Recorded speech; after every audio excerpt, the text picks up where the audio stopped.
ለትዳሬና ለራሴ ብቻ ነው የምኖረው። በቃኝ። እሱስ ልክ ነሽ እኮ፣ ግን ደግሞ አንዳንድ ጊዜ ቸኩለን የምናረጋቸው ነገሮች ዋጋ ያስከፍሉናል። ልክ ነሽ ኪያ፣ ግን ደግሞ በቃ ከእንግዲህ ምንም አይነት ባለቤት እንዴት ነሽ? ስሜን አታውቂውም?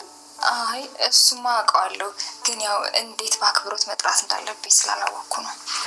እሺ ቁጭ ላይ ማውራሽ ነገር አለ። ማንን? እኔ ነው? እዚህ ከአንቺና ከኔ ውጭ ሌላ ሰው አለ? እሺ አንቺ ቀጥላለሁ። እንብላ።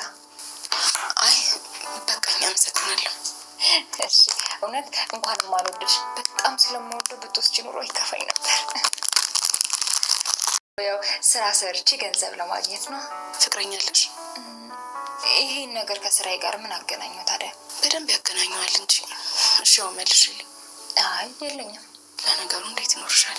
እንደዚህ ያለው ከአሁን በኋላ ብስኩት የሚባል ነገር አልበላም። እንዳንቺ ጭምትና ጨዋ ሴት ነው የምሆነው እንጂ። ምን ልትሆኝ ነው እንደዛ የምትሆኝ? ይኸውልሽ ኪራይን ውስጥ ለመግባት አስበሽ ከሆነ ተሳስተሻል፣ እንዳትሞክሩ እሺ?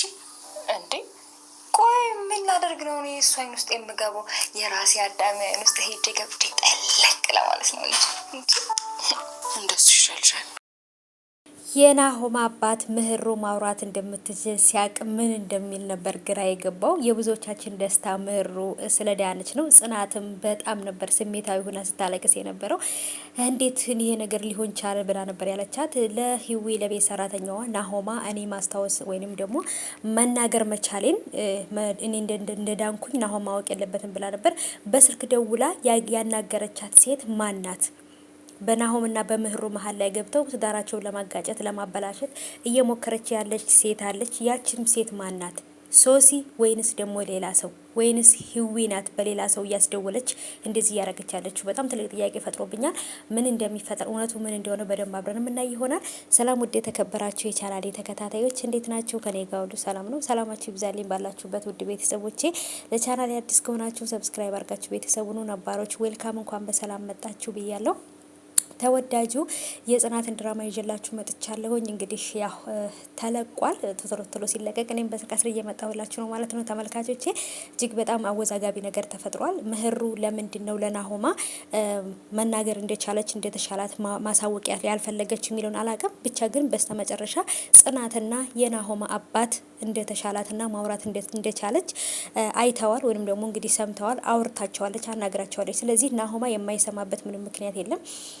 ናሆማ ጋር ለመደወል ብላ ስልኳን ቻርጀር ካደረገች በኋላ ናሆማም ከቅዱሴ ጋር መጥቷል። ልክ ግን ናሆማ መጥቶ ሲጠራት ግን እንደተኛች ነበረ እንድትነግረው ያደረገችው ለሰራተኛው ለሂዊ። ሂዊም ለምን ይሄን ነገር እንዳደረገች ብትጠይቃትም መልስ አልሰጠቻትም ማለት ነው። ስልክ ደውላ ያናገረቻት ሴት 1 ወር ሙሉ በየቀኑ ሲደወል የነበረ ስልክ ነው። ምንድን ነው? ማን ይሄን ነገር ሲያደርግ የነበረው? እኔ ግን ሳስበው ሂዊ ከዚህ በፊት ምህሩን በጣም ስለምትጠላትና ምህሩን መበቀል ስለምትፈልግ በሌላ በሴት ያስደወለች ይመስለኛል ማለት ነው። ስለዚህ ልትነግራት ይገባል። እሷ ከሆነች ከዚህ በፊት አንቺን ማጥፋት ያንቺንም ትዳርውንም ሁሉ ነገር እንትን ማለት ስለምፈልግ ለዛ ነው ይሄን ነገር አድርጌ የነበረው እኔ ነኝ እንጂ ሌላ ሰው አይደለም ብላ እውነቱን ልትነግራት ይገባል ብዬ አስባለሁ። እውነቱን ካልነገረቻት ግን ነገሮች በጣም ከባድ እየሆኑ ነው የሚሄዱት ማለት ነው። እሷ ከሆነች እውነቱን ትንገራት።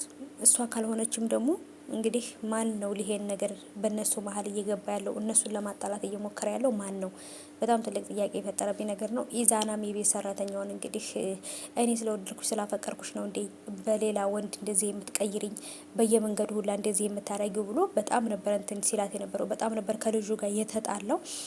እንግዲህ ኢዛና ሊረዳት ይገባል። እሷ በነገራችን ላይ ማስረዳት ላይ ብዙም አይደለችም። በቃ ታስረዳውም አልቻለችም። ሲጮህባት ትደነግጣለች። እና አንዳንድ ጊዜ ማስረዳት መቻላችን ወይም ደግሞ የምናስረዳው ነገር እንትን ሊኖረው ይችላል እና ጠንካራ መሆን አለባት ብዬ አስባለሁ ለማስረዳት። ኢዛናም ሊረዳት ይገባል።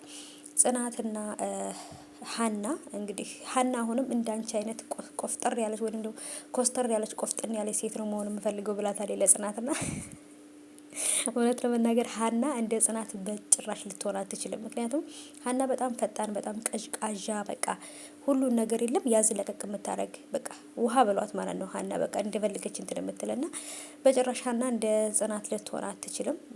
ሀንያ አሁን ላይ ወደ ስራዋ ተመልሳለች። ስለዚህ በስነ ስርዓት ስራዋን ጠብቃ የሚገባትን ነገር እያደረገች መቀመጥ አለባት።